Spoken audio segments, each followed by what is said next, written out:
Have you ever noticed how your own mind seems to sabotage your goals every single time you try to become more disciplined? Marcus Aurelius, the philosopher emperor who ruled Rome almost 2,000 years ago, faced the exact same mental challenge you're facing right now. While leading an entire empire, he discovered 10 specific Stoic principles that literally rewire how your brain processes discipline and self-sabotage. The most remarkable part is that these secrets don't require superhuman willpower or drastic changes to your daily routine. They work with your brain's natural wiring, turning resistance into automatic action. When you apply these 10 Stoic secrets over the coming weeks, you'll notice how discipline stops being a constant battle and becomes practically inevitable. Subscribe to the channel, leave your like and comment where in the world you're watching from, get comfortable and relax. Let's begin. Tonight, you are here because something inside you knows the truth. You know that the life you want, the version of yourself you've imagined in your quietest moments, requires something you've struggled to maintain: discipline. That word alone carries weight, doesn't it? It sounds rigid, cold, demanding. But what if discipline wasn't a chain that binds you, but a key that sets you free? What if the ancient Stoics, those philosophers who lived thousands of years ago, discovered secrets about the human mind that could transform how you approach every single day? They did. And tonight, as you settle into this moment, you're going to discover the first of 10 powerful secrets that will help you forge an unbreakable mind. A mind that doesn't rely on motivation, doesn't crumble when things get hard, but operates from a foundation so solid that discipline becomes as natural as breathing. The Stoics understood something most people miss. They understood that discipline is not about forcing yourself to do things you hate.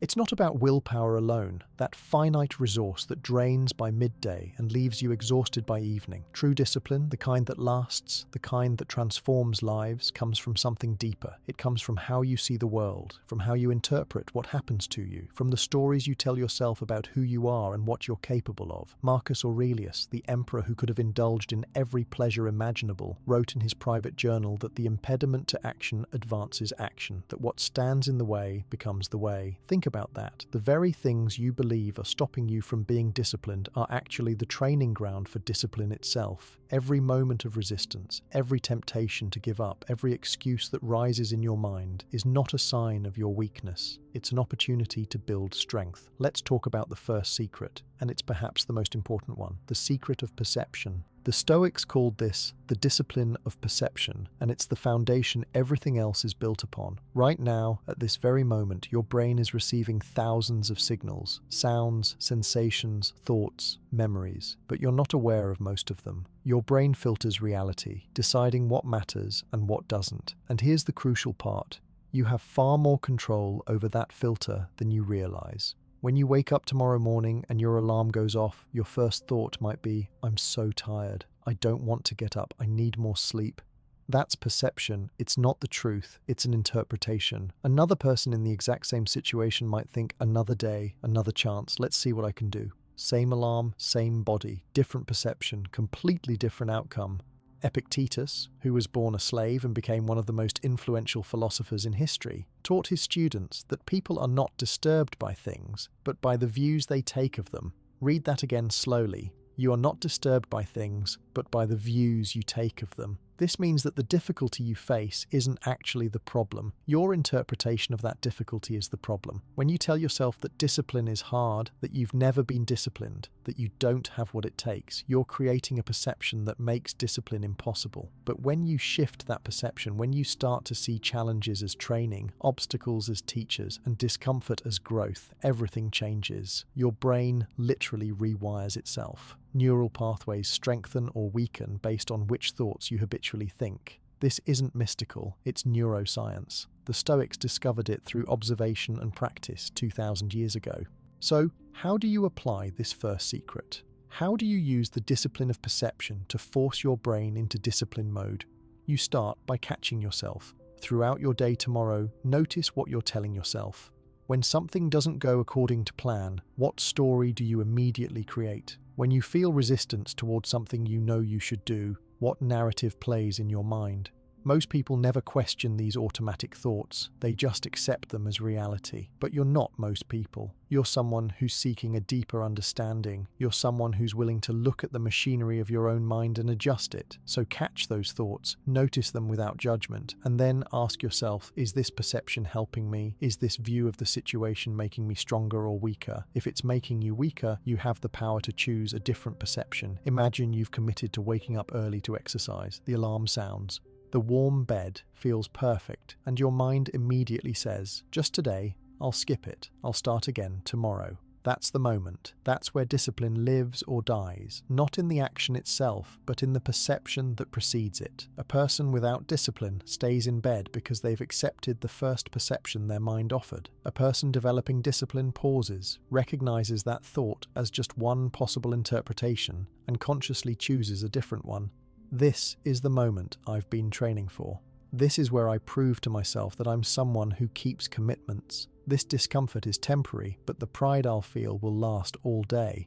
Different perception, different action, different life. The beauty of this secret is that it applies to everything. When you're working on a difficult project and your mind says, this is too hard, I'm not smart enough, I should give up, you can recognize that as one perception and choose another.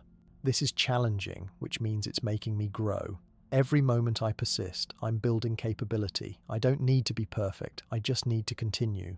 When someone criticizes you and your first instinct is to feel hurt or defensive, you can pause and choose to perceive it as information, as feedback, as an opportunity to improve, or as something that says more about them than about you. This is power, real power, not power over others or over circumstances, but power over yourself. And that's the only power that truly matters. Marcus Aurelius used to remind himself regularly that the universe is change, life is opinion. Life is opinion. Let that sink in. Your entire experience of life is shaped by the opinions, the perceptions, the interpretations you hold about what's happening. Two people can go through the exact same event and have completely different experiences because they're holding different opinions about it. One person loses their job and falls into depression, seeing it as proof of their worthlessness. Another person loses the same job and feels liberated, seeing it as an opportunity to find something better. Same event, different perception, different outcome. This is why the Stoics spent so much time training their minds. They knew that perception was everything. Tonight, as you prepare to rest, I want you to consider this. Every undisciplined action you've ever taken started with a perception. You perceived that the immediate comfort was more important than the long-term goal. You perceived that you couldn't do it. You perceived that it didn't really matter. And every disciplined action you've ever taken also started with a perception. You perceived that your commitment mattered. You perceived that you were capable. You perceived that temporary discomfort was worth the lasting benefit. If you can master perception, if you can become aware of how you're interpreting reality and gain the ability to consciously choose interpretations that serve you, you've unlocked something profound. You've discovered that discipline isn't about forcing yourself. It's about seeing clearly. Seneca wrote that we suffer more in imagination than in reality. Most of the resistance you feel toward discipline exists only in your mind. The actual act of doing what you know you should do is usually far less difficult than all the mental drama you create around it. Think about that. How many times have you spent an hour dreading something that took 10 minutes to complete? How many times has the anticipation of discomfort been worse than the discomfort itself? Your perception created suffering that didn't need to exist. When you understand this, when you really grasp it, you start to see that the battle for discipline is won or lost in your mind before you ever take action. Here's a practice you can start immediately. Every morning when you wake up, before you check your phone, before you do anything else, take 60 seconds to set your perception for the day. Remind yourself that today will bring challenges, and that those challenges are not obstacles to your discipline. They are opportunities to practice it. Tell yourself that whatever happens, you have the power to interpret it in a way that makes you stronger. Decide in advance that you will be someone who sees clearly, who doesn't allow automatic negative perceptions to run your life, who consciously chooses thoughts that serve your highest good. This simple practice, done consistently, will begin to reshape your brain. You're literally training your mind to default to empowering perceptions rather than limiting ones. And at night, before you sleep, review your day through this lens. Think of one moment where your perception limited you. Maybe you perceived a task as overwhelming and avoided it. Maybe you perceived someone's comment as an attack and reacted poorly. Just notice it, no judgment. Then imagine how you could have perceived it differently. This isn't about regret, it's about training. You're teaching your brain to recognize unhelpful perceptions and to have alternatives ready. Over time, this becomes automatic. You'll find yourself catching unhelpful thoughts in the moment and shifting them before they determine your actions. That's when discipline stops being a struggle and becomes a natural expression of who you are. Remember, the Stoics didn't develop these practices because they were naturally disciplined. They developed them because they struggled just like you do. Marcus Aurelius, the most powerful man in the world, had to constantly remind himself to get out of bed, to not be irritated by difficult people, to focus on what mattered. His meditations weren't written for others. They were written for himself, as a way to train his own perception, to keep himself aligned with his values when everything in his environment was pulling him away. If an emperor needed these practices, if a man with unlimited resources and power still had to work on his mind every single day, what does that tell you? It tells you that discipline isn't about your circumstances, it's about your perception. It tells you that the work is internal and that this work never ends, but it gets easier, much easier. As you settle into sleep tonight, let this first secret rest in your mind: the discipline of perception. The understanding that how you see things determines everything, that you have the power right now to start interpreting your life in ways that make discipline natural rather than forced. You don't need to be perfect at this. You just need to begin. Tomorrow brings countless opportunities to practice, countless moments where you'll choose between an empowering perception and a limiting one. Each choice you make strengthens one pathway or the other. Choose wisely, choose consciously, and watch as your capacity for discipline grows, not through force, but through understanding, not through willpower, but through wisdom. This is the way of the Stoics, and it's available to you right now, in this moment, and in every moment that follows.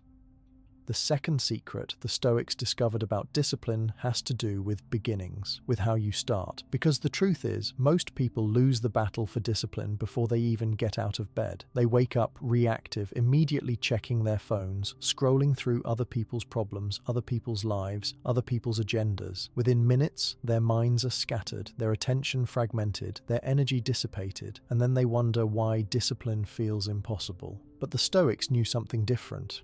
They understood that the beginning shapes everything that follows, that how you start your day is how you live your day. Marcus Aurelius would begin each morning by preparing his mind for what lay ahead. He would remind himself of his principles, of what mattered, of who he wanted to be, not because he was weak, but because he was wise. He understood that the mind, left to its own devices, will drift toward ease, toward distraction, toward the path of least resistance. Discipline requires intention, and intention must be set before the chaos of the day sweeps you away. This second secret is the power of morning ritual. Not just any ritual, but a deliberately designed sequence of actions that puts your mind in a state of readiness, that activates discipline before it's even tested. Think of it like a pilot's pre-flight checklist. Before taking off, pilots go through a systematic series of checks, not because something's wrong, but because they know that preparation prevents problems. Your morning ritual is your pre-flight checklist for life. It ensures that your mind is calibrated correctly before you launch into the demands of your day. Without it, you're flying blind, operating on autopilot, hoping everything works out. With it, you're deliberate, intentional, prepared. The difference is enormous. Now, when people hear morning ritual, they often think it has to be elaborate. An hour of meditation, journaling, exercise, cold showers, reading. And if you have that time, wonderful. But that's not what makes a morning ritual powerful. What makes it powerful is consistency and intention. Even 10 minutes, done the same way every single morning, will transform your brain's capacity for discipline. Because you're doing something crucial. You're proving to yourself, first thing, before anything else can interfere, that you are someone who does what you say you'll do. You're building what psychologists call self-efficacy. The belief that you're capable of following through. And that belief, more than anything else, determines your level of discipline throughout the entire day. Epictetus taught his students that every day they should prepare themselves by saying, "Today I will meet people who are meddling, ungrateful, violent, treacherous, envious, and unsociable. They are like this because they don't know the difference between good and bad." He wasn't being pessimistic, he was being prepared. He was setting his perception in advance so that when challenges arose, he wouldn't be thrown off balance. This is what your morning ritual should do. It should prepare your mind for reality, not for some fantasy version of the day where everything goes perfectly. Because when you're prepared, when you've already decided how you'll respond to difficulty, discipline becomes easier. You're not making decisions in the heat of the moment when your willpower is weakest. You're executing a plan you made when your mind was clear and your resolve was strong. So what should your morning ritual include? There are 3 essential elements, and the Stoics practiced all of them in various forms. First, stillness. Second, intention. Third, action. Let's explore each one because they build on each other, creating a foundation for discipline that will carry you through whatever the day brings. Stillness comes first because your mind needs to settle before you can direct it. When you first wake up, your brain is transitioning from sleep to wakefulness, and this is actually a precious state. You're not yet caught up in the momentum of the day. Your mind is relatively quiet. This is the time to sit, even if just for 3 minutes, and simply breathe. Not thinking about what you need to do, not planning, not worrying, just breathing, just being. This might seem passive, but it's not. You're training your brain to be calm, to be present, to not immediately react to every stimulus. And this training transfers to the rest of your day. Stillness is where you reconnect with yourself before the world makes its demands. Marcus Aurelius often wrote about retreating into himself, finding that inner fortress where external chaos couldn't reach. You might think, he was an emperor, he could retreat anywhere. But that's not what he meant. He meant the retreat of the mind, the ability to find calm regardless of circumstances. Your morning stillness practice is how you build that fortress. A few minutes of sitting quietly, breathing deeply, allowing thoughts to come and go without attaching to them. You're not trying to empty your mind. You're learning to observe your mind without being controlled by it. And this ability, this capacity to witness your thoughts rather than be swept away by them, is fundamental to discipline. Because discipline is simply the ability to choose your action rather than react automatically. And you can't choose if you're not aware. Stillness creates awareness. After stillness comes intention. This is where you consciously decide who you want to be today. Not what you want to do, but who you want to be. Because your identity drives your behavior. If you see yourself as someone who is disciplined, you'll act disciplined. If you see yourself as someone who struggles with discipline, you'll find reasons to give up. So use these few minutes to remind yourself of your identity. You might say internally or even out loud, I am someone who keeps commitments. I am someone who does hard things. I am someone who doesn't need to feel motivated to take action. I am someone who remains calm under pressure. Whatever qualities you want to embody, state them, not as wishes, not as goals, but as present reality. This isn't delusion, this is direction. You're pointing your brain toward the version of yourself you're becoming. The Stoics understood that we become what we practice. Epictetus said that if you want to be a writer, write. If you want to be patient, practice patience. If you want to be disciplined, you must practice discipline. But before you can practice it, you must claim it as part of your identity. Your morning intention setting is where you make that claim. You're telling your subconscious mind, this is who we are now. And your subconscious, which controls most of your automatic behavior, will begin to align your actions with that identity. Not instantly, not perfectly, but gradually and powerfully. Every morning you reinforce it, the identity becomes stronger and discipline becomes more natural. After intention comes action, and this is where most people misunderstand morning rituals. They think the ritual is just the sitting, the meditation, the journaling. But the Stoics knew that philosophy without action is useless. Seneca wrote that it's not because things are difficult that we do not dare, it's because we do not dare that they are difficult. The action component of your morning ritual is where you dare, where you do something, anything that requires discipline. This could be exercise, it could be making your bed, it could be a cold shower, it could be writing for 10 minutes. What matters isn't what you do. What matters is that you do something you don't feel like doing, something that requires you to override comfort and choose commitment instead. This is crucial because you're training your brain's discipline circuits first thing in the morning. You're proving to yourself that feelings don't control you, that you can feel like staying in bed, feel like skipping the exercise, feel like avoiding discomfort, and still act according to your intentions. This creates momentum. Psychologists call it a small win, and research shows that small wins early in the day increase the likelihood of more wins throughout the day. You're essentially loading discipline into your system like a battery charge that you'll draw on later when things get hard. The executive function of your brain, the part responsible for self-control and decision-making, gets stronger with use.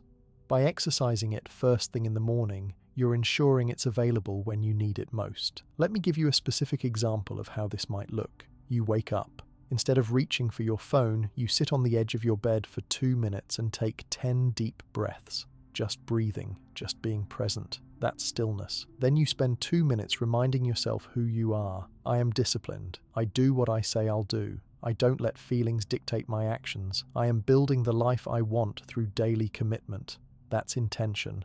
Then you stand up and do 20 push-ups, or make your bed with complete attention, or take a 1-minute cold shower. That's action. 7 minutes total, but those 7 minutes set everything that follows. You've started your day with discipline. You've proven to yourself that you're in control, and that feeling, that evidence carries forward. Now here's what most people do instead. Alarm goes off, hit snooze, eventually drag themselves out of bed feeling behind already. Immediately check phone, flooding their brain with information, problems, other people's priorities. Stumble to coffee, react to emails, rush to get ready. By the time they actually start their day, their nervous system is activated, their mind is scattered, their energy is depleted. And then they try to be disciplined. It's like trying to run a race after you've already exhausted yourself. It's possible, but it's much harder than it needs to be. The morning ritual eliminates this problem. You start from a place of center, of calm, of clarity. Discipline flows from that foundation instead of fighting against chaos. The Stoics practiced this daily preparation religiously. Marcus Aurelius didn't just wake up and hope he'd be a good emperor. He prepared his mind. He reminded himself of his principles. He visualized the challenges he might face and how he would respond with virtue. He did the work of setting his internal state before the external world could set it for him. And you can do the same. You don't need to be an emperor. You don't need special circumstances. You just need to claim those first few minutes of your day and use them intentionally. Before the world gets a vote, you vote. You decide how this day will go, at least in terms of who you'll be and how you'll show up. The outcomes you can't control, but your character, your effort, your discipline, that's yours. Here's what will happen when you implement this secret consistently. At first, it will feel hard.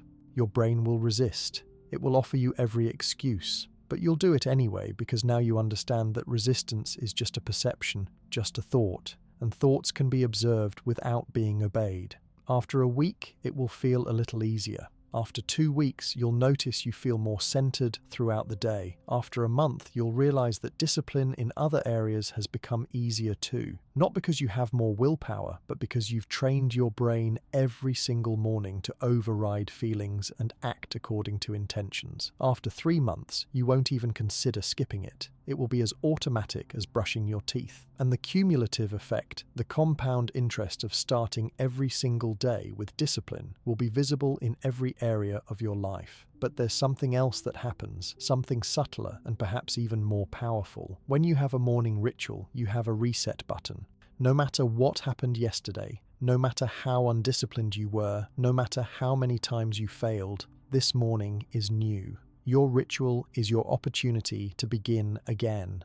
The Stoics understood that we can't change the past. We can only work with now. Your morning ritual is your declaration that today is a fresh start, that yesterday's version of you doesn't determine today's. This removes the weight of accumulated failure that keeps so many people stuck. They feel like they've been undisciplined for so long that they can't change. But you're not trying to change all at once. You're just claiming this morning, and then tomorrow morning, and the next. One morning at a time, you're building a new pattern, a new identity, a new life. As you rest tonight, consider what your morning ritual will be. Don't make it complicated. Don't set yourself up for failure by designing something you can't sustain. Keep it simple. 3 elements: stillness, intention, action. Maybe 5 minutes total to start. The specific activities matter less than the consistency. What matters is that you're starting your day by proving to yourself that you're disciplined, that you're in control, that you do what you say you'll do. This proof, this evidence you create every morning changes everything. It changes how you see yourself. It changes what you believe you're capable of. And those changes ripple through every decision, every challenge, every moment of your day. The power of morning ritual is the power of beginning well. And the Stoics knew that beginning well is half of everything. The third secret is perhaps the most liberating teaching the Stoics ever discovered. And it's the one that most people resist the most because it requires them to let go of something they've been clinging to their entire lives. The illusion of control. Right now, at this very moment, there are 1,000 things you're worried about, stressed about, trying to manage. Other people's opinions, future outcomes, past mistakes, things that might happen, things that did happen, things you wish were different.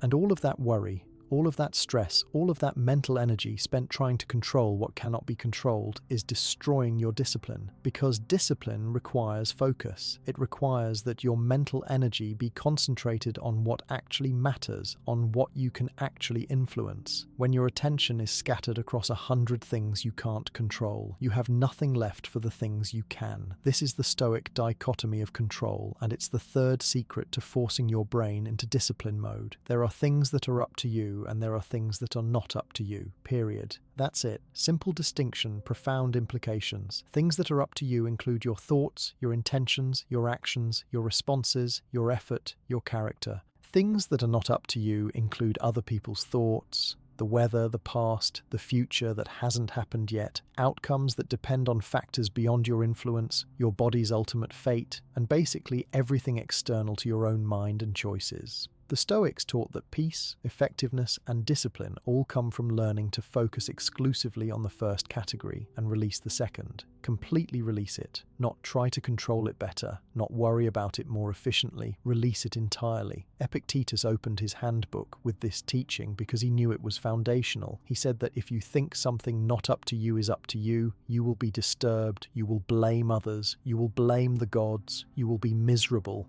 But if you focus only on what is up to you, no one will ever be able to coerce you. No one will hinder you. You will blame no one. You will find fault with no one. You will do nothing against your will. You will have no enemies, and no one will harm you because you cannot be harmed in what truly matters. Read that again. When you focus only on what's up to you, you become invincible.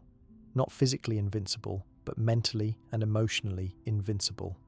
Nothing can shake your peace because you're no longer invested in things you can't control. How does this relate to discipline? Everything. Think about why discipline breaks down. You're trying to eat healthy, but someone brings donuts to work and you give in. Why? Because you were trying to control the fact that temptation exists. You can't control that. You can only control whether you eat the donut. You're trying to build a business, but you get discouraged when results don't come quickly. Why? Because you're attached to controlling the timeline and the outcome. You can't control that. You can only control your daily effort and your willingness to persist. You're trying to exercise regularly, but you skip it when it's raining or when you don't feel motivated. Why? Because you're waiting for conditions to be perfect. You can't control conditions. You can only control your decision to act regardless of conditions. Do you see the pattern? Undisciplined behavior almost always comes from being focused on things outside your control. You're waiting for the right feeling, the right circumstances, the right response from others. And while you wait, while you focus on those external things, you neglect the one thing you can actually control,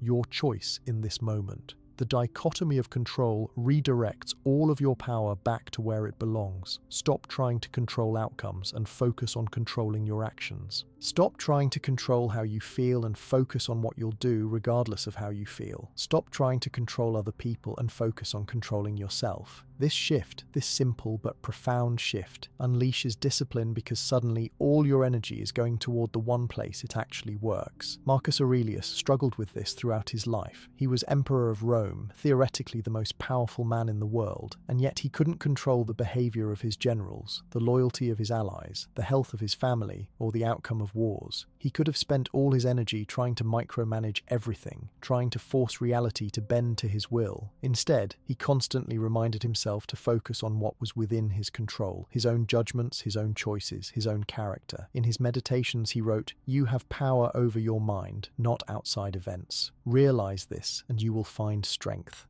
This wasn't just philosophy for him. This was practical wisdom that allowed him to remain disciplined, effective, and sane in the midst of chaos that would have broken most people. Let's make this practical for you. Right now, tonight, as you prepare to sleep, I want you to think about one area where you've been struggling with discipline. Maybe it's your health, your work, your relationships, your personal development.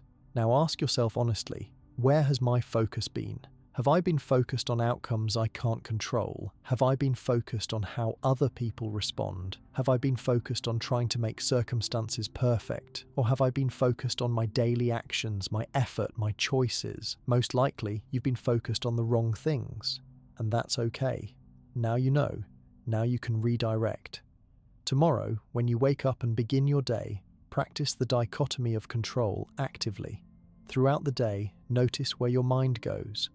When you start to worry about something, ask yourself, is this in my control? If yes, make a plan and take action. If no, let it go. Literally practice letting it go. Don't let your mind circle back to it. Redirect to what you can control. This sounds simple, but it's not easy at first because your brain has been conditioned to worry about everything. You've been conditioned to think that worrying is somehow productive, that anxiety about outcomes somehow increases your chance of success. It doesn't. All it does is drain your energy and destroy your focus. Here's a powerful technique the Stoics used. They would regularly practice something called negative visualization, imagining worst-case scenarios not to create anxiety, but to prepare themselves emotionally and to realize that even worst-case scenarios wouldn't destroy what truly mattered, their character, their virtue, to choose their response. When you do this, when you imagine that the thing you're worried about actually happens, and then you ask yourself, what would I still control in that situation? Something shifts. You realize that even in the worst case, you would still have yourself. You would still have your choices. And that's not nothing, that's everything. Apply this to discipline specifically. You're worried that even if you're disciplined, you might not get the results you want. Okay, imagine that happens. Imagine you eat perfectly, exercise consistently, work diligently, and things still don't work out as planned. What would you still have? You would have the pride of knowing you did your best. You would have the strength and character you built through discipline. You would have the skills and habits that would serve you in the next attempt. You would still have your integrity. None of that can be taken from you. So why not be disciplined regardless of outcomes? Why not focus purely on the process, on the things you control, and let outcomes be what they will be? This is freedom. This is power. This is the secret that changes everything. Seneca wrote that we suffer more in imagination than in reality. Most of what you worry about will never happen, and the things that do happen are rarely as bad as you feared. But even if they are, you will handle them because you'll still have the one thing that matters, your ability to choose your response. When you really internalize this, when it moves from being a nice idea to being a lived reality, discipline becomes so much easier. You're no longer carrying the weight of 1,000 imaginary problems. You're not trying to control the uncontrollable. You're simply focused on this moment, on this choice, on this action. And that focused energy is what creates real change, real progress, real transformation. Let me tell you what happens when you start living by the dichotomy of control. First, you feel lighter. All that worry and anxiety you've been carrying about things you can't control drops away. It doesn't happen instantly, and it requires practice. But gradually, you notice you're not as stressed. Second, you become more effective. When your energy is focused on what you can actually change instead of dissipated across 100 things you can't, you get more done. You make faster progress. Third, you become more resilient. When setbacks happen, and they will, you bounce back faster because you weren't attached to outcomes in the first place. You were attached to effort, to integrity, to process, and those things can't be taken from you. Fourth, other people notice. They notice that you're calmer, more focused, more reliable. They notice that you don't get thrown off by circumstances that throw everyone else off, and they're drawn to that stability. But perhaps most importantly, you develop an unshakable foundation for discipline.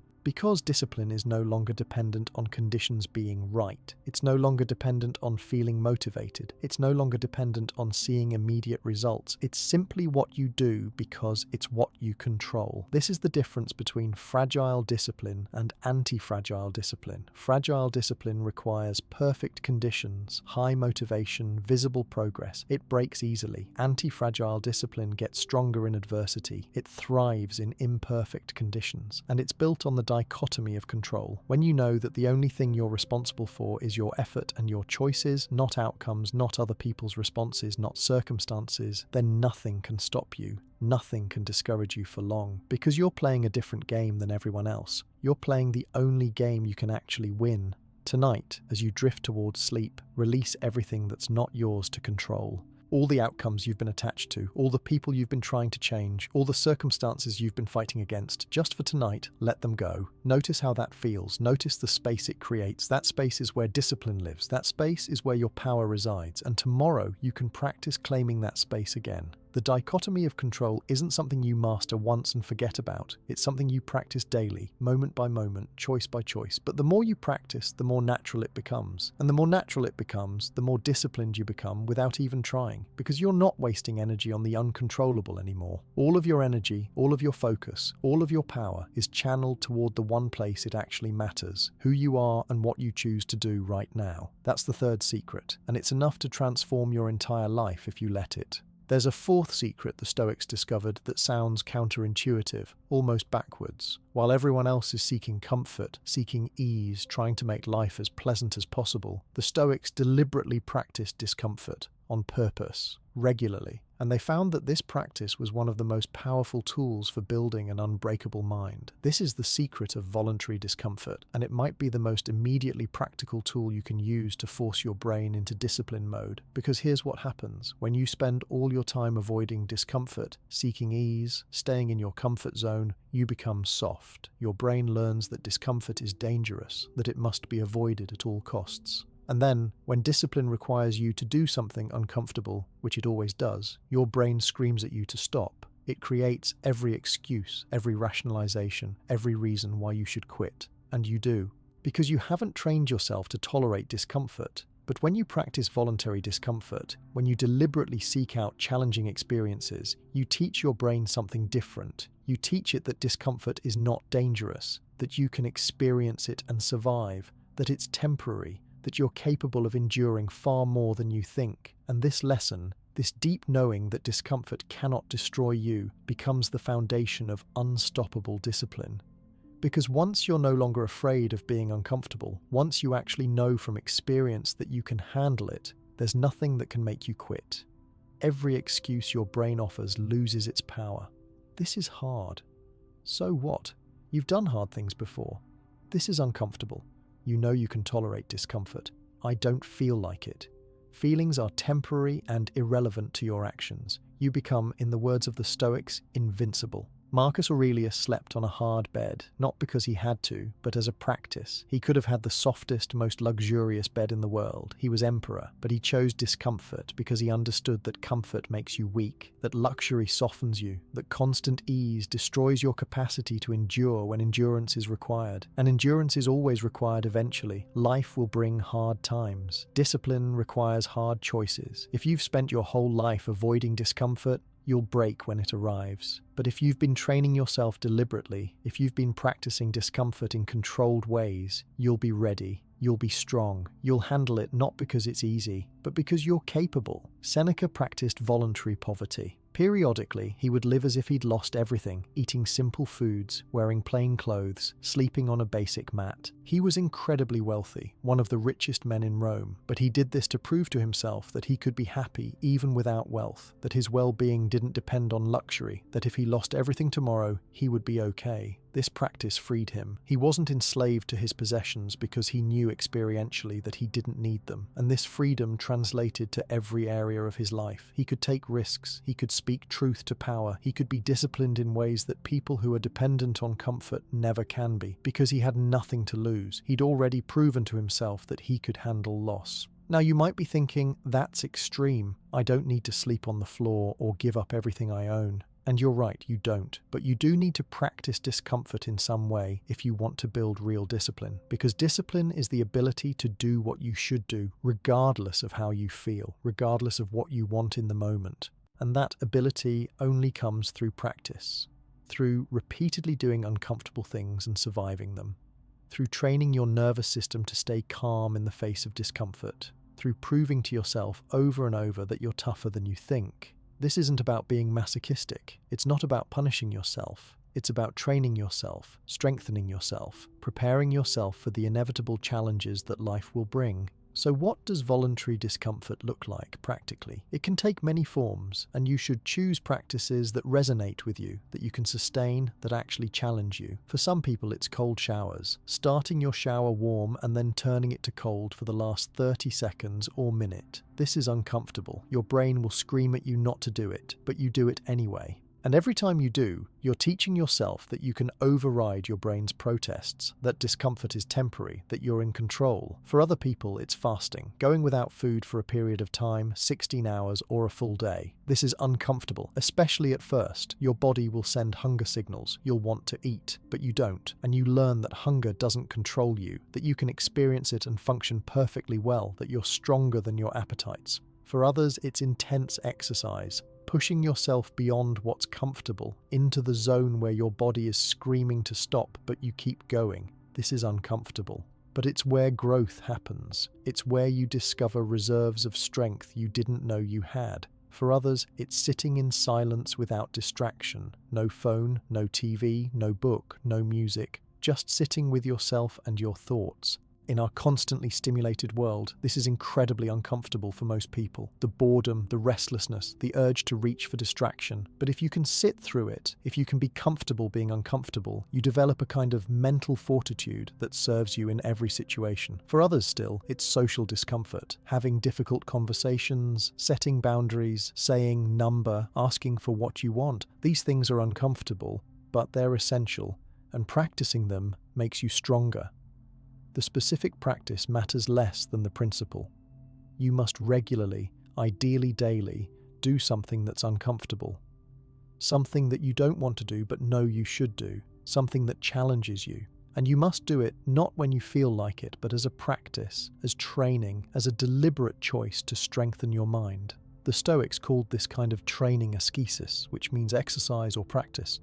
Just like physical exercise makes your body stronger, these practices make your mind stronger. They increase your capacity to endure. They expand your comfort zone, not by making you comfortable with everything, but by making you capable of functioning regardless of comfort. There's a huge difference. Here's what happens neurologically when you practice voluntary discomfort. Your brain has a part called the amygdala that's responsible for threat detection. When you're uncomfortable, your amygdala activates and sends signals that something is wrong, that you should flee or fight or avoid. This is useful when the threat is real, but in modern life, most of our discomfort isn't actually dangerous. A cold shower won't hurt you, hunger for a day won't hurt you, exercise won't hurt you, boredom won't hurt you, but your amygdala doesn't know that. It just knows discomfort equals possible threat, and it screams at you to stop. When you override that signal repeatedly, when you experience the discomfort and survive it, your brain learns. It learns that discomfort isn't dangerous, and over time, the signal gets quieter. You develop what's called distress tolerance, the ability to experience discomfort without being overwhelmed by it, without needing to escape it. This is crucial for discipline, because discipline always involves discomfort. Getting up early is uncomfortable. Saying no to temptation is uncomfortable. Doing hard work is uncomfortable. Having difficult conversations is uncomfortable. If your strategy is to avoid discomfort, you cannot be disciplined. It's impossible. But if you've trained yourself to tolerate discomfort, if you've practiced it daily until it's no big deal, then discipline becomes accessible. You can be uncomfortable and do what needs to be done anyway. That's power. That's freedom. That's what separates people who achieve their goals from people who just talk about them. The Stoics also understood something else important about voluntary discomfort. It needs to be voluntary. There's a difference between suffering that's imposed on you and discomfort you choose. When discomfort is imposed on you, when you're a victim of circumstance, it often creates resentment, helplessness, trauma. But when you choose discomfort, when you voluntarily step into it, you maintain agency, you maintain power. You're not a victim, you're a practitioner. You're someone who's actively choosing to strengthen themselves. This psychological difference is enormous. It's the difference between being broken by hardship and being forged by it. When you practice voluntary discomfort regularly, you're building a template in your brain. Discomfort is something I can choose, something I can handle, something I can use to grow. And that template changes how you respond to all discomfort, even the involuntary kind. Let me give you a specific protocol you can start immediately. Every single day, do one thing that's uncomfortable. Just one thing. It doesn't have to be huge. It doesn't have to take long. But it has to be uncomfortable enough that your brain offers resistance. Maybe it's that cold shower. Maybe it's 100 burpees. Maybe it's calling someone you've been avoiding.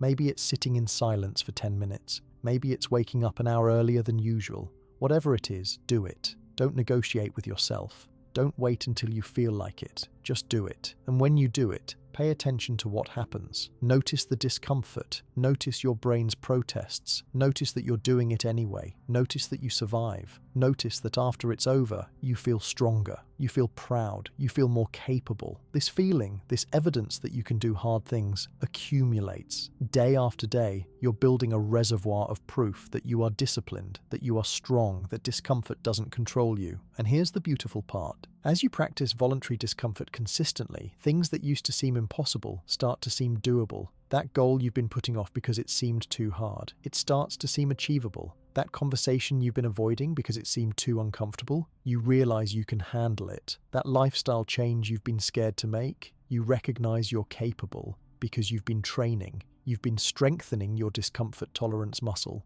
and now it's strong enough to support bigger challenges, bigger goals, bigger transformations. This is why the Stoics prioritized this practice. They knew that everything worth doing involves discomfort, and that the only way to do hard things is to become someone who can tolerate hard things. You become that person through practice, through repetition, through voluntary discomfort pursued daily until it's part of who you are. As you prepare for sleep tonight, commit to this practice. Decide what your daily voluntary discomfort will be. Keep it simple at first. Don't try to be a hero. Just choose something that's genuinely uncomfortable for you, something you can do every single day, something that will train your brain to stop fearing discomfort.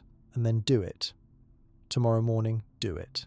And the next morning, and the next. Don't break the chain. Because every day you do it, you're not just doing that one thing. You're fundamentally rewiring your brain's relationship with discomfort. You're teaching yourself that you're capable, that you're disciplined, that you're someone who does hard things. And that identity, built through daily practice, will transform everything. This is the fourth secret, the secret of voluntary discomfort, and it's the secret that makes you unbreakable. Because when nothing can make you quit, when discomfort has lost its power over you, when you know deep in your bones that you can handle whatever comes, discipline is no longer a struggle. It's simply who you are.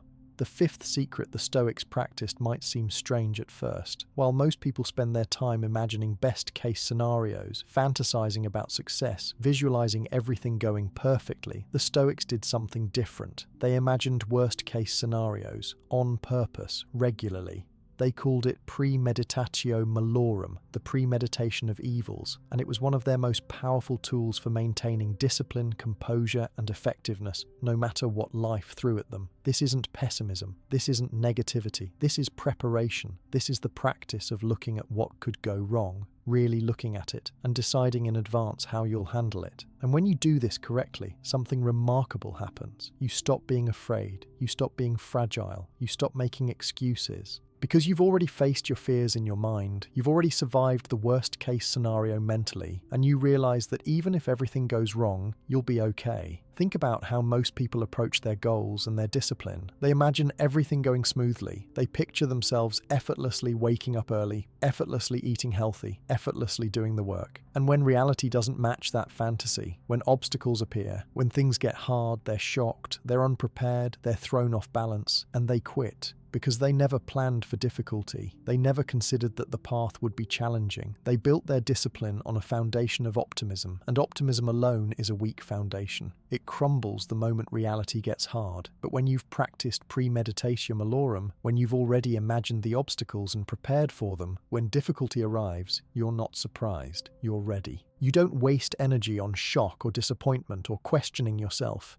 You simply execute the plan you already made. This is power. Marcus Aurelius practiced this every single day. He would begin his mornings by reminding himself that he would encounter difficult people, frustrating situations, unexpected setbacks. He wasn't being negative, he was being realistic. He knew that life is unpredictable, that other people are imperfect, that circumstances don't care about your plans. So he prepared his mind in advance. He decided ahead of time how he would respond to difficulty, with patience, with virtue, with calm. And when those difficult moments arrived, and they always did, he wasn't reactive. He was responsive. He wasn't thrown off balance. He maintained his center.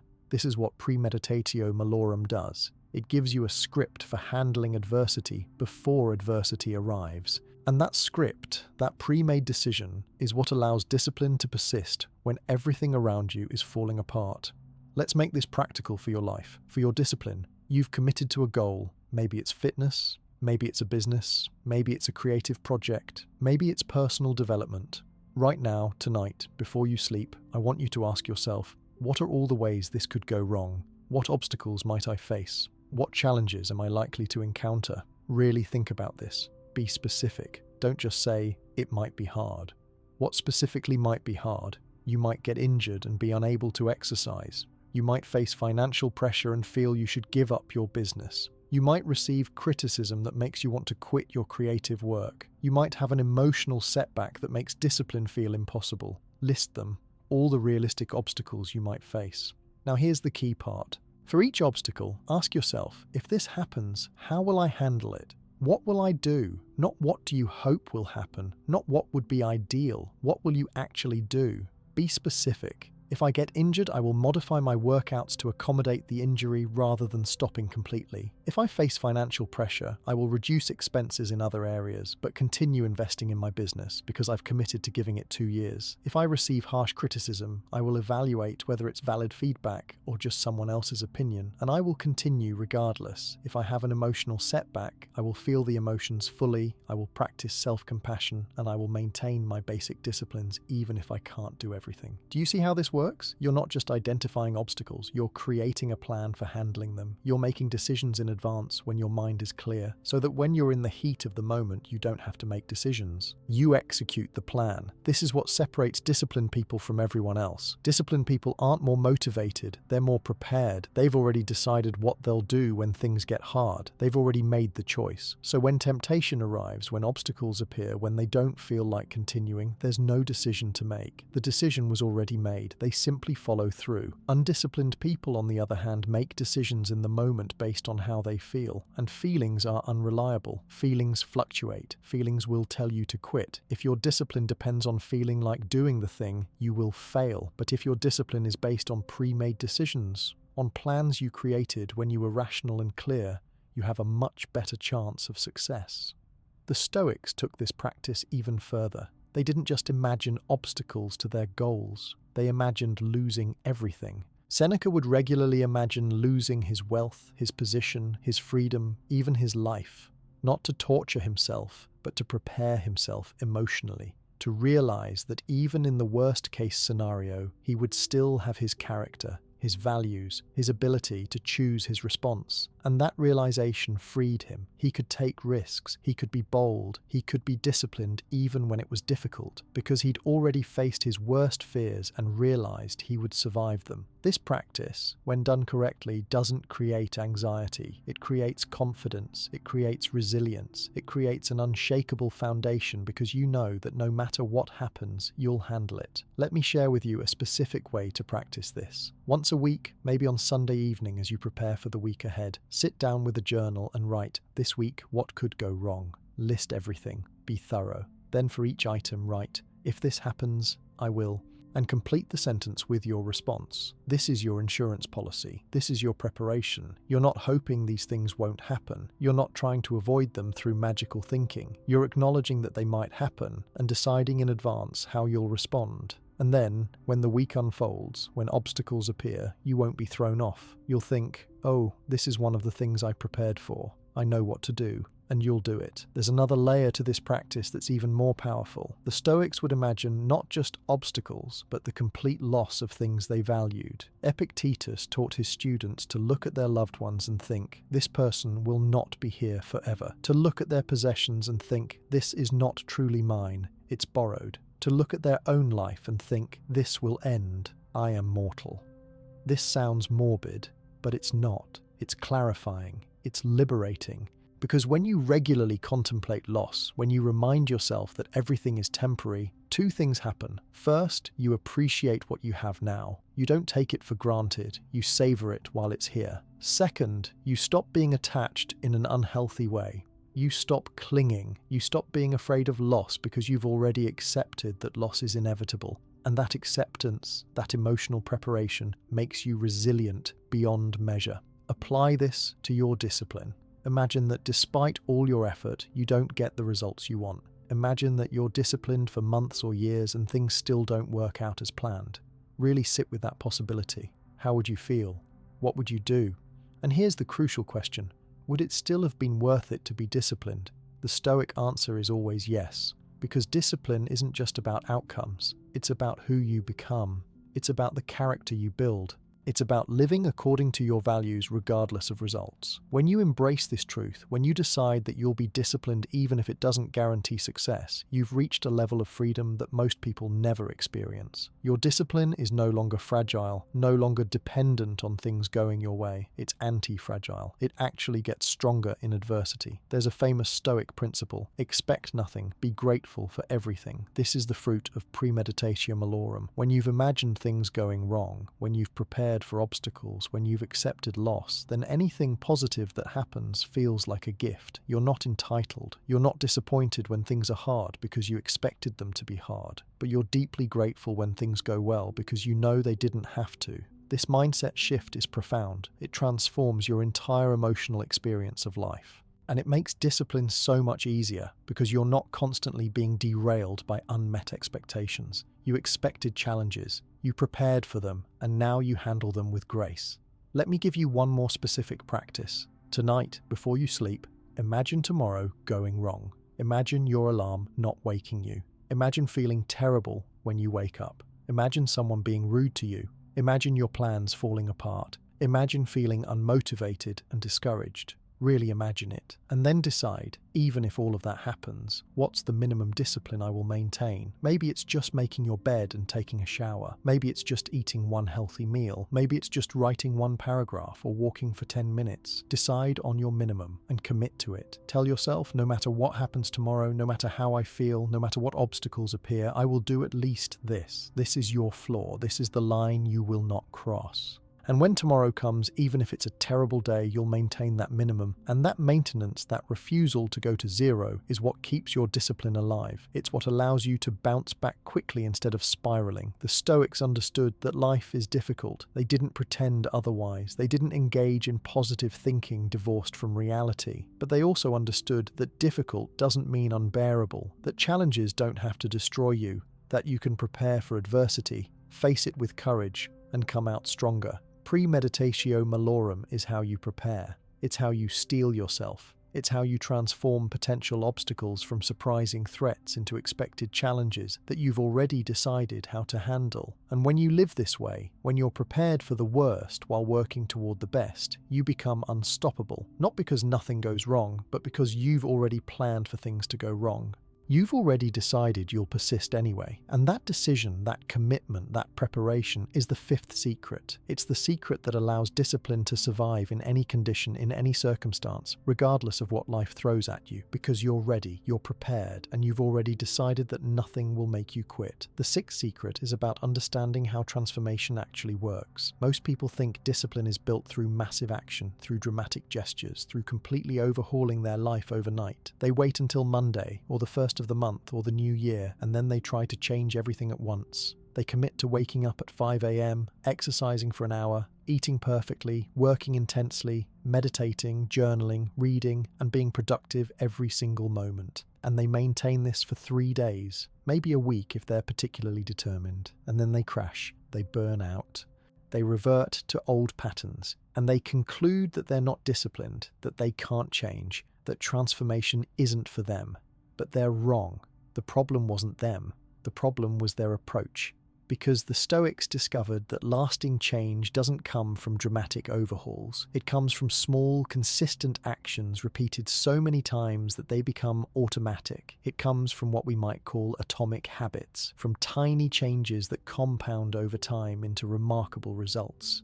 Marcus Aurelius didn't become a philosopher emperor overnight. He practiced philosophy daily, hour by hour, decision by decision, gradually shaping his character through thousands of small choices. Epictetus didn't teach his students to transform completely in one moment. He taught them to pay attention to one thing at a time, to improve incrementally, to focus on progress rather than perfection.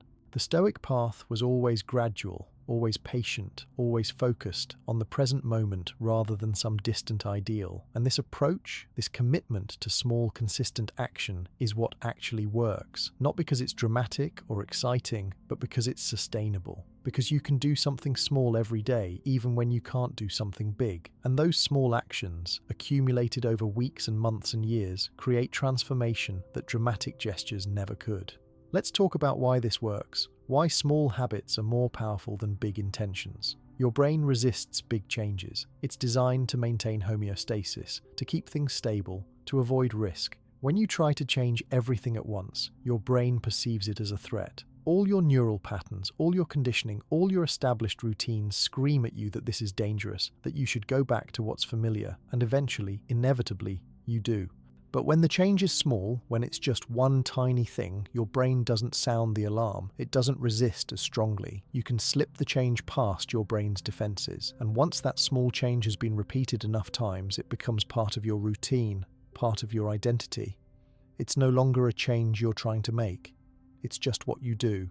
And now you can add another small change, and another. And slowly, steadily, you transform into a completely different person without ever triggering the massive resistance that defeats most people. The Stoics understood this principle deeply. Seneca wrote that life is long if you know how to use it, that we waste most of our time and then complain we don't have enough. But he wasn't advocating for doing more. He was advocating for doing what matters consistently, for using your time with intention. And that doesn't require grand gestures. It requires small daily choices. Reading for 15 minutes instead of scrolling social media, having one important conversation instead of avoiding it, writing one paragraph instead of waiting for inspiration. These small choices seem insignificant in the moment, but they're not. They're everything because they're sustainable. You can do them every day, and every day they're compounding, building on each other, creating momentum that eventually becomes unstoppable. Here's how to apply this secret to force your brain into discipline mode. Start ridiculously small, smaller than you think you should, so small that it feels almost pointless. This is crucial. Most people start too big and fail. Start smaller than failure. If you want to build an exercise habit, don't commit to an hour at the gym. Commit to 10 push-ups every morning. That's it. 10 push-ups. You can do 10 push-ups even when you're exhausted, even when you're busy, even when you don't feel like it. And because you can do it every day, you will do it every day. And after 2 weeks, it's automatic. You don't even think about it. And now, if you want, you can add 10 more push-ups, or a short walk, or one other small thing, but you don't have to. The 10 push-ups alone, done every single day for a year, will change your body and your mind in ways you can't imagine. If you want to build a writing habit, don't commit to writing 1,000 words. Commit to writing one sentence every morning. One sentence. That's absurdly easy. You can do it even when you have no inspiration, no time, no energy. And because it's so easy, you'll do it. And many days, once you've written one sentence, you'll write more. But even if you don't, even if you just write that one sentence, you're building the habit, you're proving to yourself that you're a writer.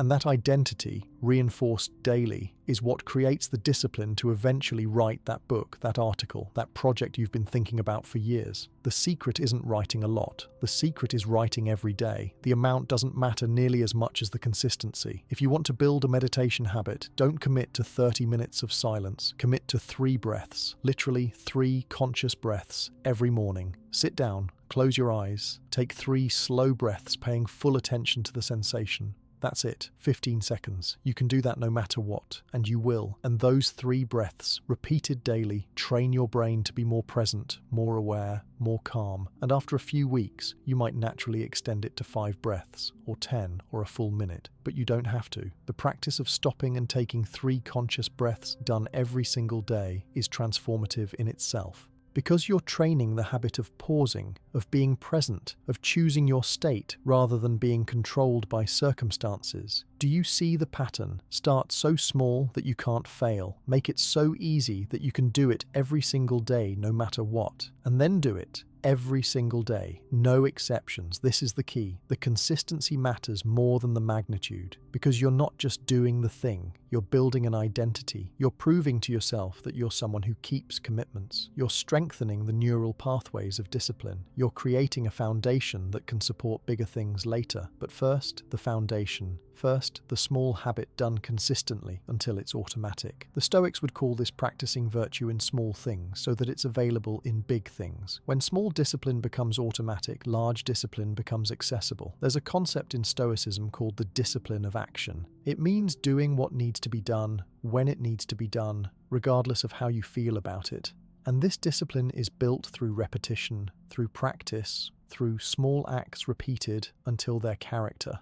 Epictetus said that every habit and capability is maintained and increased by the corresponding actions, that if you want to be a reader, read, if you want to be a writer, write, if you want to be patient, practice patience. Simple, direct, profound. You become what you repeatedly do, not what you intend to do, not what you wish you did, not what you do once in a burst of motivation, what you repeatedly do. And the only way to repeatedly do something is to make it small enough and easy enough that you can sustain it indefinitely. Let me share with you a specific framework for this. Choose one discipline you want to build, just one, not 5, not 10, one. Define the smallest possible version of that discipline.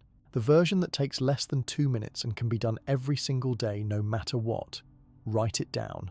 Now commit to doing that small version every day for the next 30 days, no matter what, no matter how you feel, no matter how busy you are, no matter whether it seems to be making a difference. Just do it. Mark it on a calendar. Don't break the chain. After 30 days, you'll have 2 things. First, an established habit that's starting to become automatic. Second, proof that you're someone who keeps commitments, which is the foundation of all discipline. At that point, you can choose to slightly increase the habit, or add a second small habit, or simply maintain what you've built.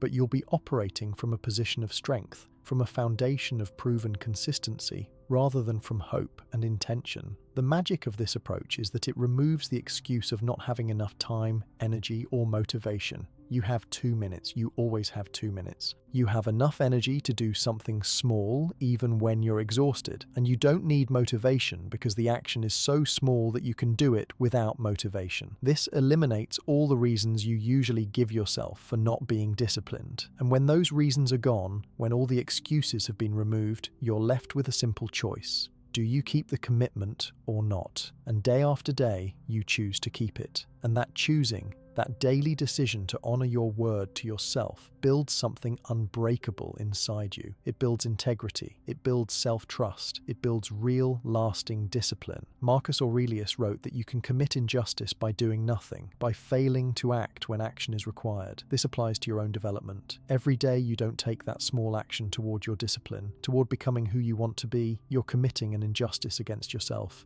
against your potential, against the person you could become. But the good news is that the action required is small. So small that you can do it right now. Tomorrow morning, you can start. One small habit, one tiny discipline, one action repeated daily until it's automatic, and then another and another. And before you know it, not through dramatic transformation, but through patient accumulation, you've become a completely different person, a disciplined person. Not because you forced yourself, but because you built yourself. One small brick at a time, one day at a time, one choice at a time. As you rest tonight, choose your small habit, the one tiny discipline you'll start tomorrow and maintain for the next 30 days. Make it smaller than you think it should be. Make it so easy you almost laugh at how easy it is. And then do it every day. Watch what happens. Watch how something so small creates ripples that spread through your entire life. Watch how the confidence of keeping one small commitment makes it easier to keep other commitments. Watch how the identity of someone who does what they say they'll do, proven through daily action, becomes the foundation for achieving things that once seemed impossible. This is the 6th secret, the secret of small habits. The secret that lasting discipline isn't built in dramatic moments, but in mundane ones, repeated so many times that they become extraordinary. The secret that you don't need to change everything. You just need to change one small thing and do it every day and trust the process. Trust that small things done consistently create massive transformation, because they do. The Stoics knew it, and now you know it too. The seventh secret is about boundaries, about protection, about recognizing that discipline isn't just about doing things, it's also about not doing things. The Stoics understood that your time, your energy, your attention, these are your most valuable resources. More valuable than money, more valuable than possessions. Once spent, they can never be recovered. And in a world that constantly demands these resources from you, in a culture that celebrates being busy and stretched thin and available to everyone, the ability to say no becomes not just important, but essential. Without the wisdom to say no to the wrong things, you'll never have the capacity to say yes to the right things. You'll be so busy responding to other people's priorities that you'll never have time for your own. And discipline, real discipline, requires time. It requires energy. It requires attention. If those resources are depleted by 1,000 small yeses to things that don't matter, you'll have nothing left for what does. Seneca wrote extensively about the theft of time. He noticed that people guard their money carefully, but waste their time carelessly, giving it away to anyone who asks, frittering it away on activities that don't serve them. And then they reach the end of their lives and wonder where it all went.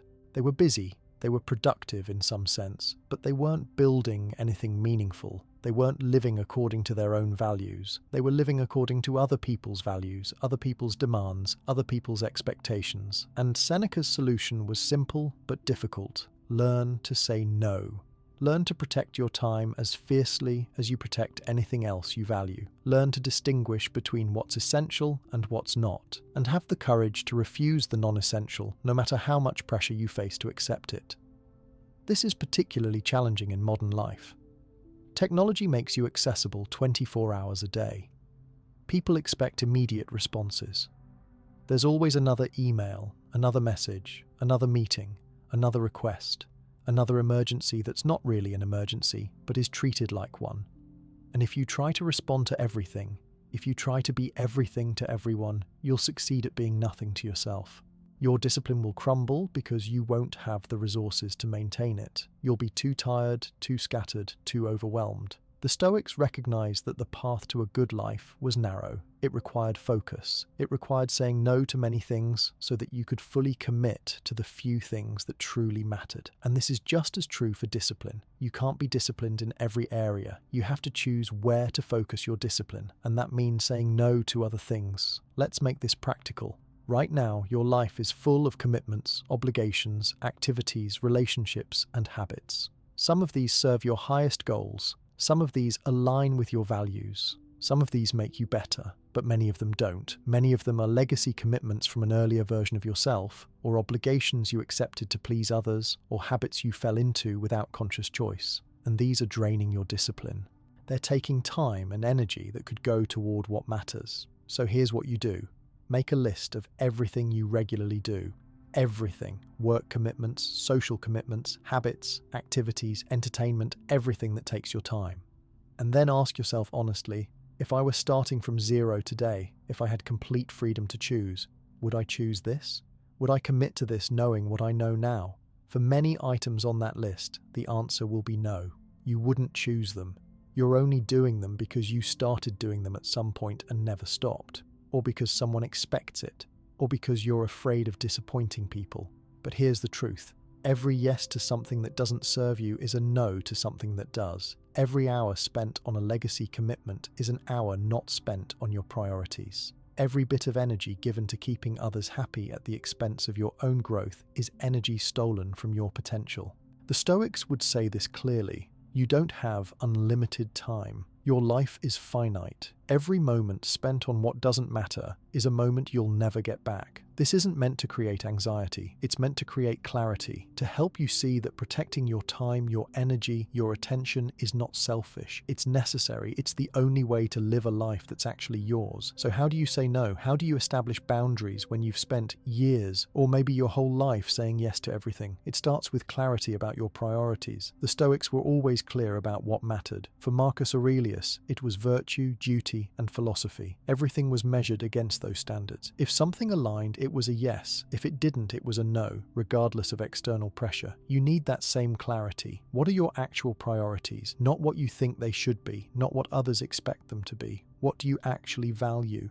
What kind of person do you want to become? What goals genuinely matter to you? Write them down. Be specific, and then use that list as your filter. When opportunities, requests, or obligations arise, measure them against your priorities. Does this align? Does this serve what matters? If yes, consider it. If no, decline it. It's that simple in principle, though not always easy in practice. The difficulty comes from the guilt, the fear of disappointing people, the worry that you'll be seen as selfish or unhelpful. But the Stoics would challenge that fear.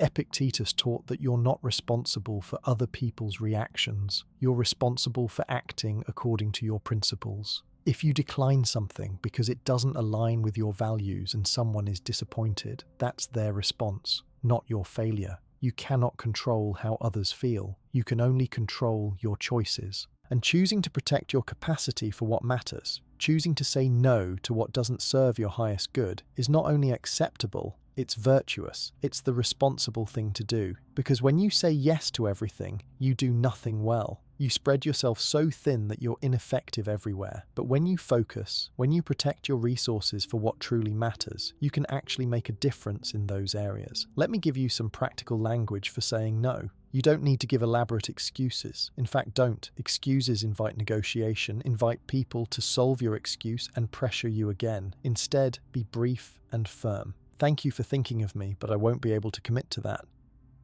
I appreciate the invitation, but that doesn't work for me right now. I'm focused on other priorities at the moment. I need to decline. You don't owe anyone a detailed explanation. You don't need to justify your choices. Your priorities are your priorities, and if someone pushes back, if they try to make you feel guilty, that's information about them, not about you. People who respect boundaries will accept your no. People who don't respect boundaries will push harder, but that doesn't mean you should give in. It means you should recognize that maintaining the boundary is even more important than you thought. There's another dimension to this secret. Saying no to others is important, but saying no to yourself is just as important. The Stoics practice self-discipline, not as punishment, but as protection. Protection of their character, their peace, their capacity to act virtuously. Marcus Aurelius constantly reminded himself to avoid unnecessary actions, unnecessary words, unnecessary thoughts, not because he was rigid, but because he understood that every unnecessary thing drains energy from what's necessary. You need this same discipline. You need to say no to your own impulses toward distraction, toward comfort, toward taking the easy path. When your brain offers you the option to scroll social media instead of doing your work, you need to say no. When it suggests skipping your discipline because you don't feel like it, you need to say no. When it wants to stay in bed instead of getting up, you need to say no. This isn't about being harsh with yourself. It's about protecting your commitment to who you want to become. The practice of saying no, both to others and to yourself, gets easier with repetition. The first time is hard. You feel guilty. You worry. You question yourself. But if you maintain the boundary, if you stick with your no, you'll notice something. The world doesn't end, people adjust, and you have more space, more time, more energy for what actually matters. And the second time is a little easier, and the 10th time is even easier, until eventually saying no becomes natural. Your boundaries become clear to everyone, including yourself, and from that protected space, from that cleared ground, your discipline can flourish, because now you have the resources it requires. Now you're not trying to add discipline on top of a life that's already overwhelming. You've removed what doesn't serve you, and you have space for what does. The Stoics also taught something called sympatheia, the understanding that we're all connected, that we're part of a larger whole. And some people misinterpret this to mean you should say yes to everyone, that you should sacrifice your own needs for others. But that's not what it means. The Stoics understood that you can only contribute to the whole if you're strong yourself. If you've depleted yourself trying to please everyone, you have nothing real to offer. But if you've protected your capacity, if you've maintained your discipline, if you've stayed true to your priorities, you can actually help from a place of strength rather than depletion. So saying no isn't selfish, it's strategic. It's ensuring that when you do say yes, you can follow through fully, that you can be present, that you can bring your best self to what you've committed to. Tonight, as you prepare for rest, Think about what you need to say no to, what commitments, obligations, habits, or expectations are draining your capacity for discipline. What are you doing out of guilt or obligation that doesn't actually serve anyone? What boundaries do you need to establish? And what will you say no to in yourself? What distractions, what comfort-seeking behaviors, what excuses do you need to decline? Write them down if it helps. Make the decision now when your mind is clear, so that in the moment you're just executing a decision you've already made. This is the seventh secret. The wisdom of saying no, the understanding that discipline requires resources, and those resources must be protected, that you can't say yes to what matters unless you say no to what doesn't, that boundaries aren't restrictions, they're the foundation of freedom, because only when you've cleared space in your life, only when you've protected your time and energy for what truly matters, can discipline transform from a constant struggle into a natural expression of your priorities. Say no to the noise so you can say yes to what matters.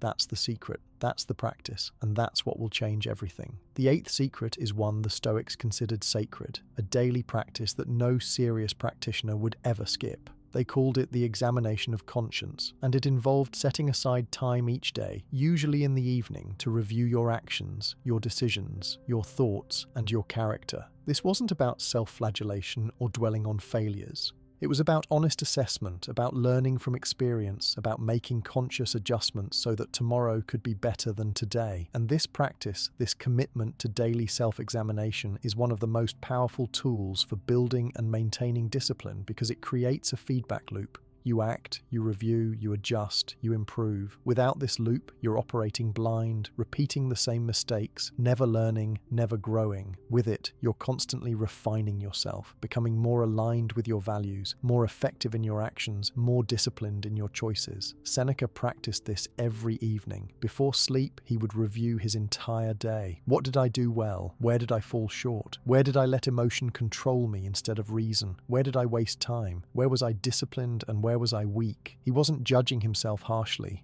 He was observing himself objectively, like a coach reviewing game footage, looking for what worked and what didn't so he could improve. And this practice kept him growing throughout his life. He never plateaued because he never stopped learning from his own experience. He never became complacent because he was always aware of his imperfections, and he never gave up because he could see his progress over time, even when it was incremental. This is what daily self-examination does for discipline. It makes discipline conscious. It prevents you from sleepwalking through your life. It ensures that you're actively engaged in becoming the person you want to be. Marcus Aurelius took this practice even further. His Meditations, the private journal that has influenced millions, was essentially a record of his daily self-examination. He wrote to himself, reminding himself of his principles, questioning his reactions, processing his experiences through the lens of Stoic philosophy. And through this writing, he stayed aligned. He didn't drift. Even though he was emperor, even though he had unlimited power and constant temptation to abuse it, he maintained his character, because every day he examined himself. Every day he asked whether he was living according to his values. Every day he corrected course. This prevented small lapses from becoming patterns, prevented patterns from becoming character flaws, prevented character flaws from defining his life. This is the power of self-examination. It catches problems early before they become embedded. So how do you practice this in your life? How do you use daily self-examination to force your brain into discipline mode? It's simpler than you might think, though it requires honesty, and honesty is sometimes difficult. Here's a basic framework. Every evening before you go to sleep or during a quiet moment at the end of your day, ask yourself 3 questions. First, where was I disciplined today? Look for evidence. Where did you follow through? Where did you do what you said you would do? Where did you choose commitment over comfort? Acknowledge this. Not with pride or ego, but with recognition. You're training your brain to notice and value discipline. By consciously identifying moments of discipline, you reinforce that behavior. You're telling your subconscious, this is what we do, this is who we are. Second question, where was I undisciplined today? Again, look for evidence. Where did you fail to follow through? Where did you choose comfort over commitment? Where did you let feelings override your intentions? Be specific. Don't just say, I wasn't disciplined enough.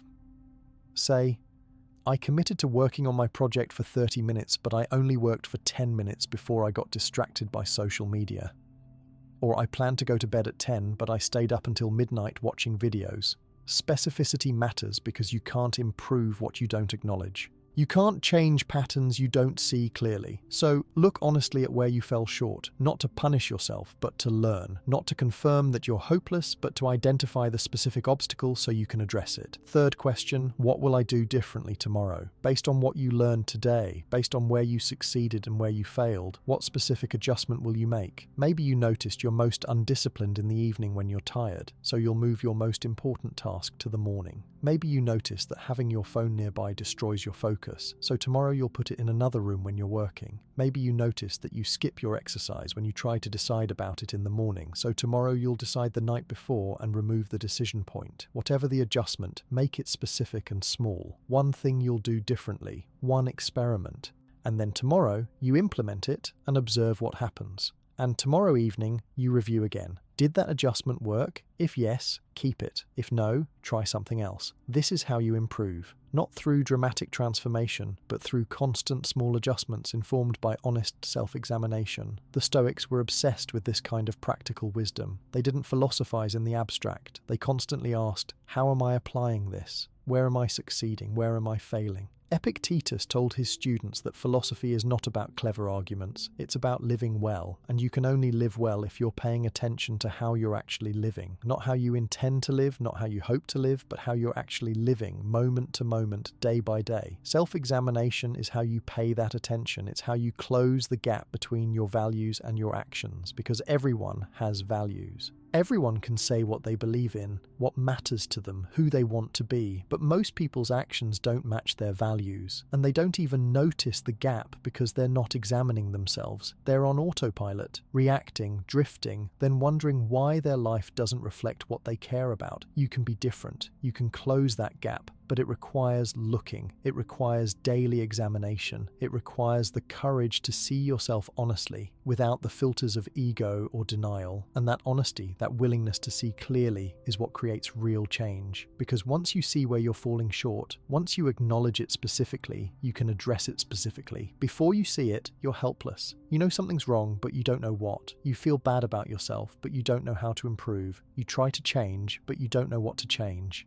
But once you see clearly, once you've examined your day and identified the specific moment or decision or pattern that needs to shift, you have power, you have direction, you know exactly what to work on tomorrow. And that clarity is everything. Let me give you an example. Imagine you've committed to writing every day, but you're not following through consistently. Without self-examination, you might just feel vaguely guilty, tell yourself you lack discipline, and continue failing. But with self-examination, you review your day and notice, I intended to write at 6 p.m., but by 6 p.m. I was exhausted from work and I chose to watch TV instead. That's specific. Now you can address it. Maybe the problem isn't your discipline, it's your timing. Maybe you need to write in the morning instead of the evening. So tomorrow you try that, and tomorrow evening you examine again. Did writing in the morning work? If yes, keep that schedule. If no, what got in the way?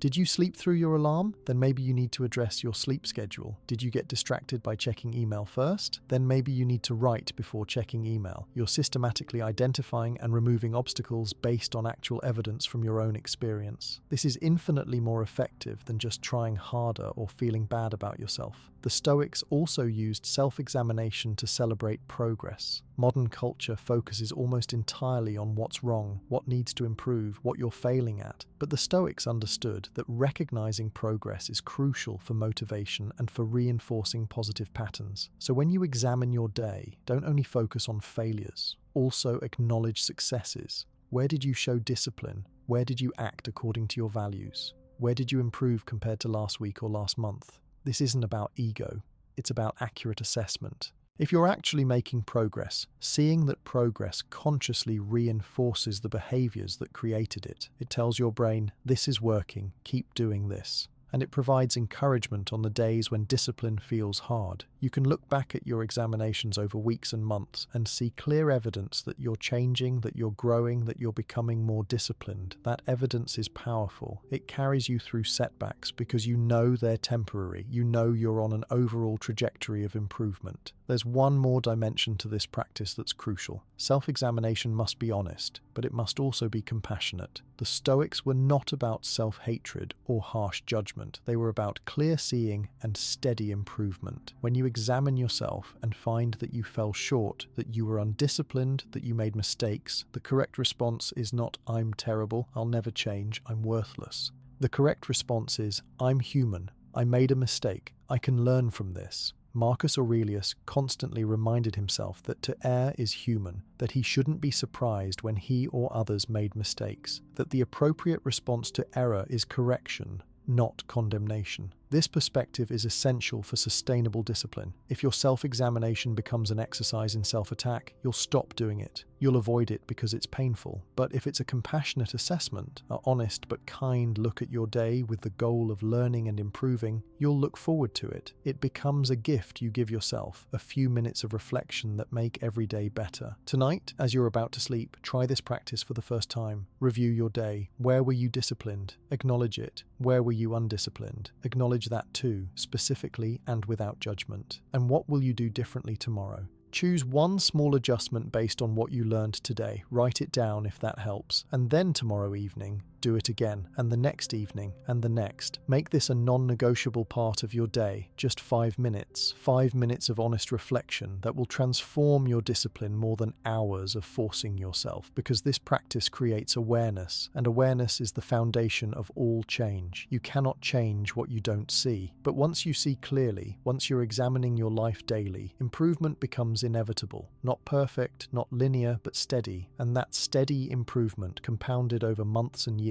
creates a level of discipline you can't even imagine right now. This is the 8th secret, the discipline of self-examination, the practice of reviewing your day, learning from your experience, and making conscious adjustments. It's what separates people who stay stuck from people who continually evolve. It's what allows discipline to become stronger over time instead of fading. It's what turns mistakes into lessons and lessons into wisdom. And it's available to you right now, tonight, every night. A simple practice that will change everything if you commit to it. So commit, decide that every evening you'll examine your day. You'll look honestly at where you were disciplined and where you weren't. You'll learn, you'll adjust, and you'll become day by day, examination by examination, exactly who you've always wanted to be. Not through force, but through awareness. Not through willpower, but through wisdom. This is the way of the Stoics, and it's the way that actually works. The 9th secret is about attention, about focus, about recognizing that in every moment of your life, you're directing your mental energy somewhere, and where you direct it determines everything. The Stoics understood that the human mind wanders.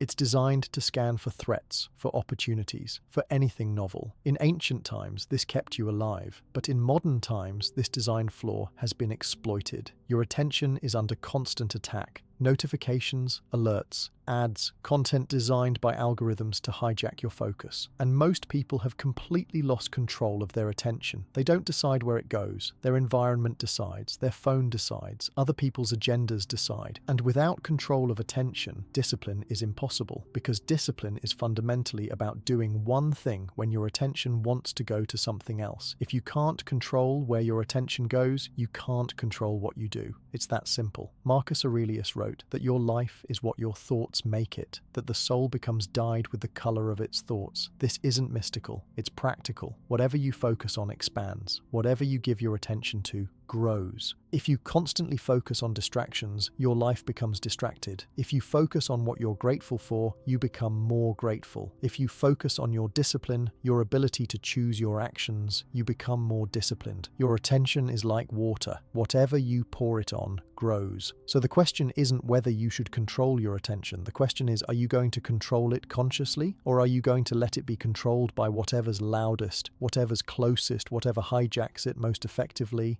The Stoics chose conscious control, and that choice is what made them extraordinary. Let's talk about how attention relates to discipline specifically. When you sit down to do something that requires discipline, something difficult or uncomfortable or important, your attention will try to escape. It will offer you thoughts about other things you could be doing. It will notice that notification on your phone.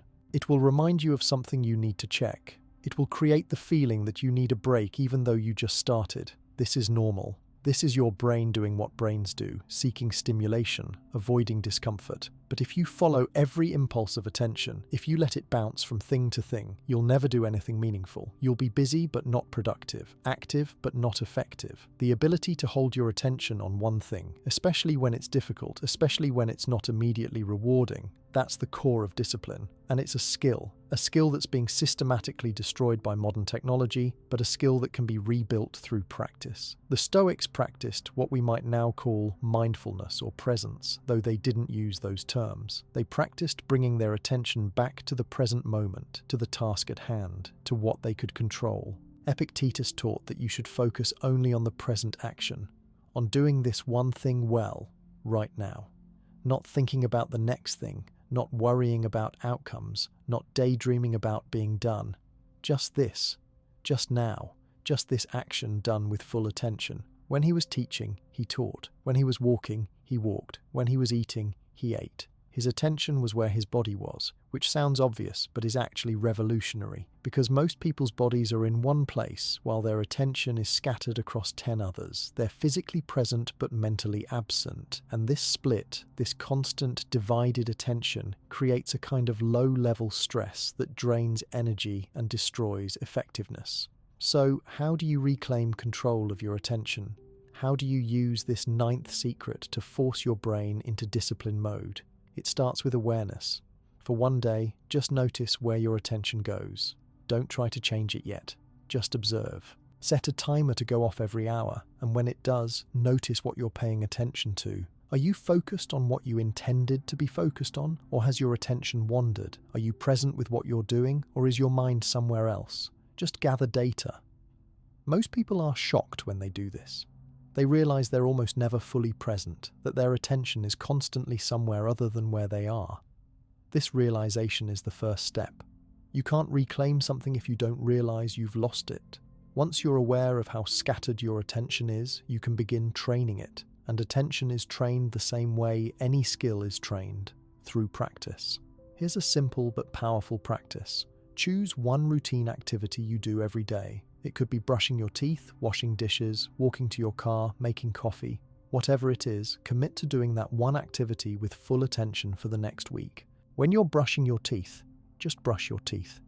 Notice the sensation of the brush, the taste of the toothpaste, the movement of your hand. When your mind wanders, and it will, gently bring it back.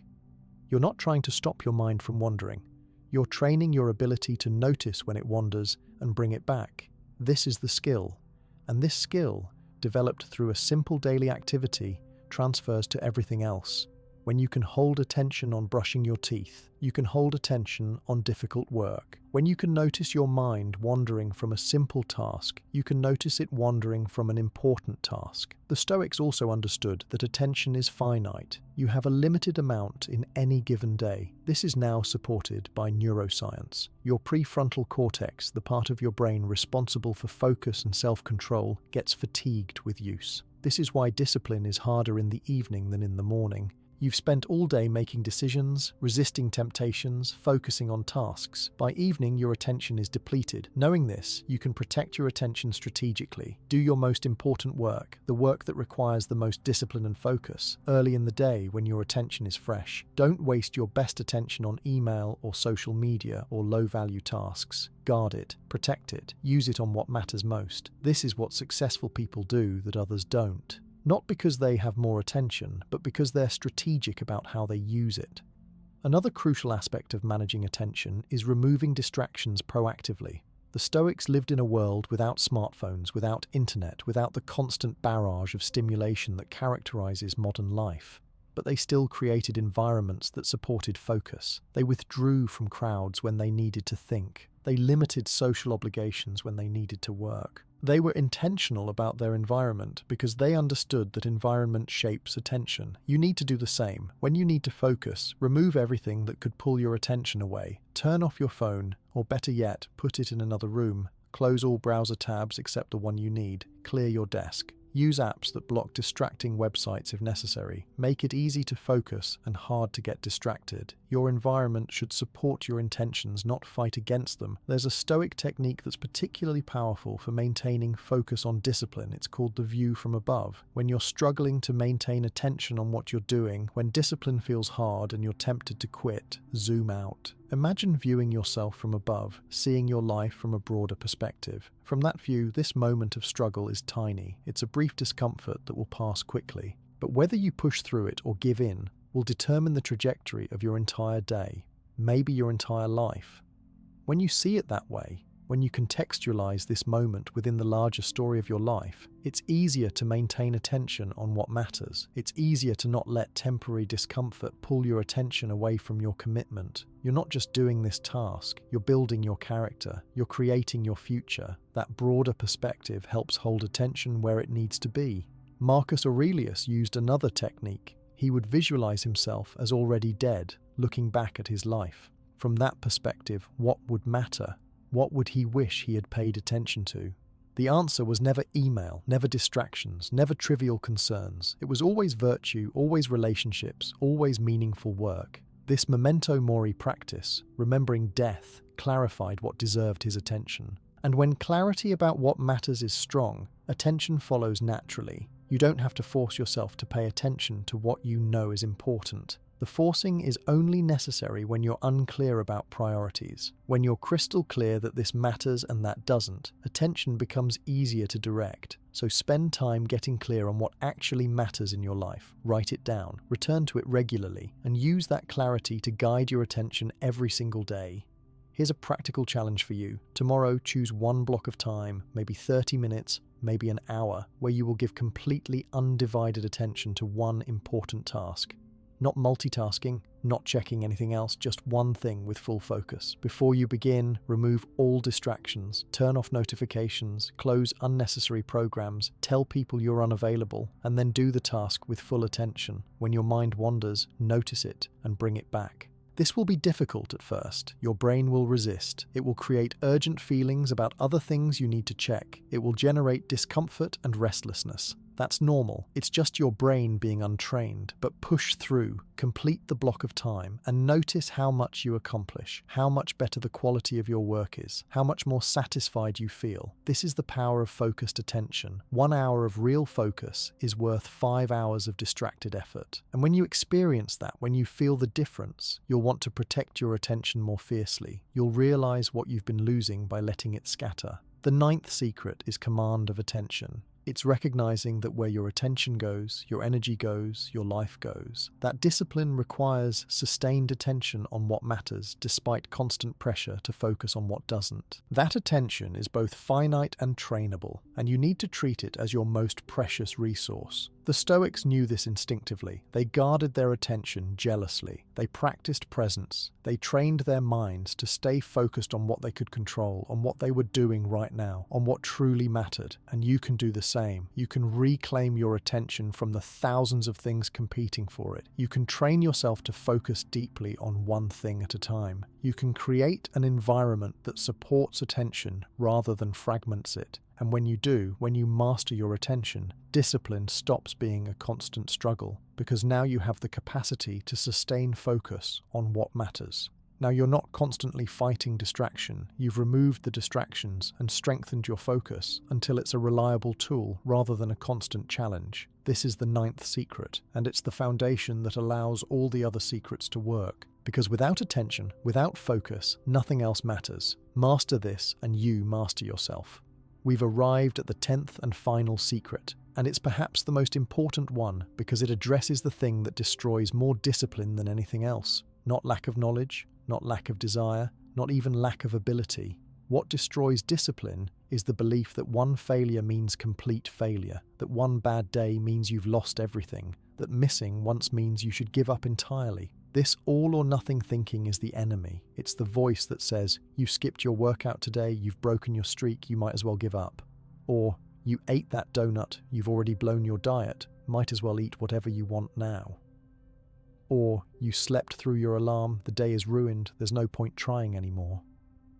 This perfectionism, this inability to forgive yourself and begin again, kills more progress than any other factor. And the 10th secret, the final piece of forcing your brain into discipline mode, is the practice of beginning again. Always beginning again, every moment, every day, every breath. The Stoics understood that human beings are imperfect. They knew they would fail, make mistakes, fall short of their ideals. Marcus Aurelius failed constantly. He wrote about getting angry when he knew he shouldn't, about being lazy when he knew he should act, about falling short of his own standards. But he never gave up. He never concluded that because he failed yesterday, he couldn't succeed today. Every morning was a new beginning. Every moment was an opportunity to choose differently. This mindset, this ability to fail and begin again without self-condemnation, without carrying the weight of every past mistake, this is what allowed the Stoics to make actual progress over time. Not perfect progress, not linear progress, but real progress, because they kept beginning again. Seneca wrote that we're not given a short life, but we make it short. We waste most of it. But he didn't write this from a place of despair. He wrote it as an invitation to stop wasting time, to begin taking life seriously, to start now, not tomorrow, not when conditions are perfect, now. And if you fail today, begin again tomorrow. If you fail tomorrow, begin again the next day. The beginning again is what matters, not the perfection, not the unbroken streak, the willingness to keep returning to your commitment, no matter how many times you've left it. This is discipline, not the absence of failure, but the refusal to let failure be final. Let's talk about why people give up. It's rarely because the thing is too hard. It's because they miss once, and that miss triggers shame, which triggers more mistakes, which triggers the thought, I can't do this, I'm not disciplined enough, I should stop trying. They spiral. One missed workout becomes a week of no workouts. One unhealthy meal becomes 3 days of unhealthy eating. One morning sleeping in becomes a lost habit. Not because the first miss was so significant, but because they didn't begin again immediately. They let the miss mean something about their identity. They let it become evidence of their inadequacy. And that story, that interpretation, destroyed their discipline far more than the actual mistake did.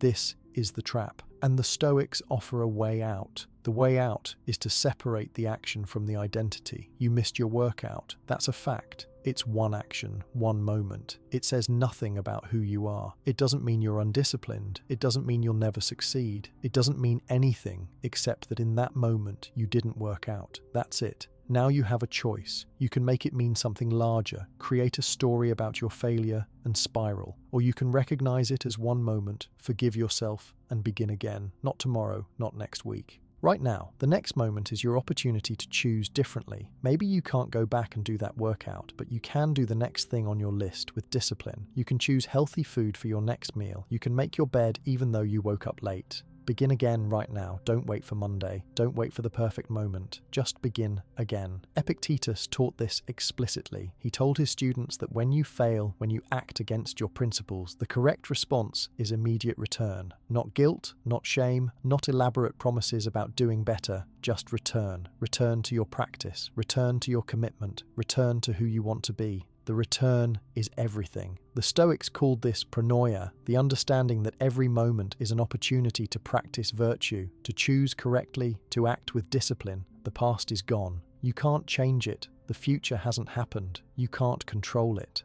But this moment, right now, this you can influence. You can begin again right now. And if you do that consistently, if you practice beginning again every time you fail, you become someone who can't be stopped, because you're no longer derailed by failure. You expect it, you accept it, and you immediately begin again. Here's how to practice this secret specifically. First, abandon perfectionism. Recognize that you will fail, not might fail, will fail. You'll skip workouts, you'll eat things you didn't plan to eat, you'll sleep in, you'll waste time, you'll be undisciplined. This is guaranteed. You're human. Once you accept this, once you stop expecting perfection, failure loses its power to derail you. You're no longer surprised or devastated when it happens. You just notice it and adjust. Second, when you do fail, when you are undisciplined, practice immediate return. Don't wait, don't spiral, don't punish yourself, just return. If you were supposed to work for an hour and you only worked for 10 minutes before getting distracted, the moment you notice the distraction, return. Don't think, I already failed today, I'll start fresh tomorrow. Return now. Work for another 10 minutes. That return, that immediate recommitment, is what builds unbreakable discipline. Third, track your returns, not your failures. Most people track streaks, counting how many days in a row they maintained their discipline. And when the streak breaks, they're devastated. Try something different. Track how many times you begin again, how many times you failed and immediately returned to your commitment. This reframes failure as an opportunity to practice one of the most important skills, resilience, the ability to get back up. When you track returns, every failure becomes a chance to add to your count. You failed? Great. Now you get to practice returning. This removes the sting from failure and actually makes you stronger each time it happens, because you're reinforcing the neural pathway of beginning again, which is far more valuable than any unbroken streak. Marcus Aurelius wrote that the impediment to action advances action, that what stands in the way becomes the way. Apply this to discipline. The failure, the missed day, the broken streak, that's not the end of your discipline. It's an opportunity to practice the most important part of discipline, beginning again. Every time you begin again after failure, you're building resilience. You're proving to yourself that nothing can keep you down. You're training the exact skill you need most. So don't fear failure. Don't avoid situations where you might fail. Engage fully, knowing you'll probably fail sometimes, and knowing that every failure is just another opportunity to practice your return. This mindset is unshakable. Nothing can defeat it because it doesn't require success. It only requires the willingness to keep trying. There's a beautiful Stoic concept called apatheia, which is often mistranslated as apathy, but actually means something closer to equanimity or freedom from harmful passions. It's the state of not being ruled by emotions, not being thrown off balance by circumstances. When you practice beginning again consistently, when you stop letting failure devastate you and just immediately return, you develop apatheia around discipline. You're no longer emotionally reactive to your performance. You're steady. You had a good day? That's nice, but tomorrow you begin again. You had a bad day? That's okay. Right now you begin again. The emotional highs and lows smooth out. What remains is a steady commitment that's not dependent on feelings, not dependent on success or failure, not dependent on anything except your choice in this moment to return to your discipline. Let me tell you what your life looks like when you fully embrace this 10th secret.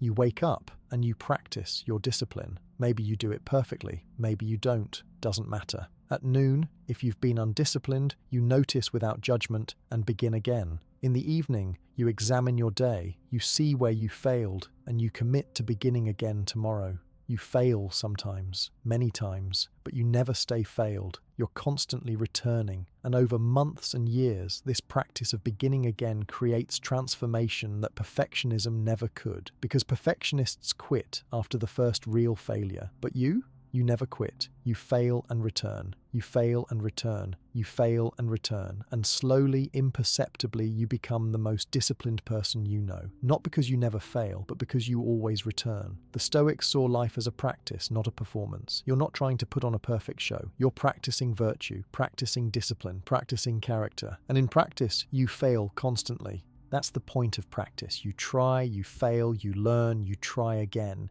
You're not supposed to be perfect. You're supposed to be engaged in the process of becoming better, and that process necessarily includes failure. The question isn't whether you'll fail, it's whether you'll let failure stop you, or whether you'll use it as information, as practice, as an opportunity to begin again. This is the difference between people who transform their lives and people who stay stuck. Not talent, not intelligence, not even discipline in the conventional sense.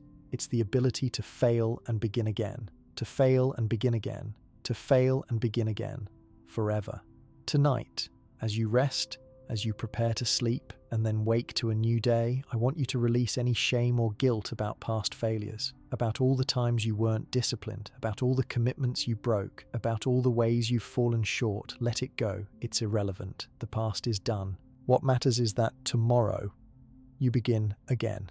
And when you fail tomorrow, because you might, you begin again immediately, and the next day, you begin again, and you keep beginning again for the rest of your life. This is the practice, this is the path, this is what the Stoics did, and it's what allowed them to become the wise, disciplined, effective people they were. Not through perfection, but through persistence. Not through never falling, but through always rising. You've learned 10 secrets tonight. 10 Stoic principles for forcing your brain into discipline mode. The discipline of perception, seeing things as they are. The power of morning ritual, starting each day with intention. The dichotomy of control, focusing only on what's yours. The practice of voluntary discomfort, strengthening yourself through challenge. The preparation through premeditatio malorum, planning for obstacles. The strength of small habits, building incrementally.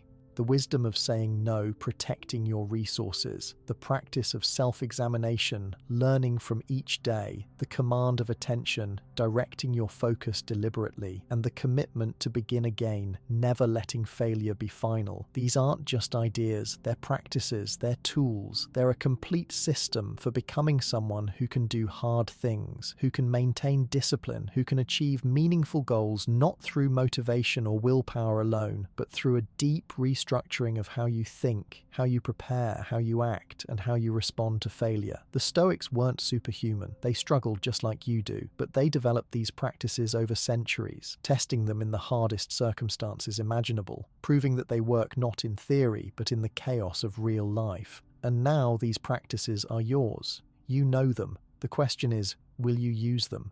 Will you practice them?